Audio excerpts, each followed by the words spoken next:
डोंगरीचो नामनेच्या इंत्रूज मेळाची मिरवणूक मंगळारा व्हडा उमेदीन जाली। राती उसरा मेरेन शेकड्यांनी लोकांनी ह्या मेळांत वांटो घेतलो।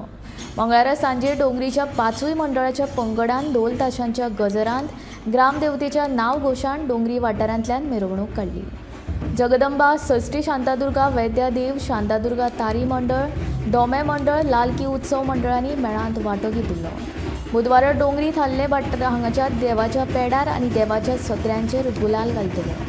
तातूंत 5 मंडळ वांटो घेतले। थंयच्यान हे पंगड आपापल्या देवळांत येतले आनी ह्या पारंपारीक इंत्रूज उत्सवाचो समारोप जातलो।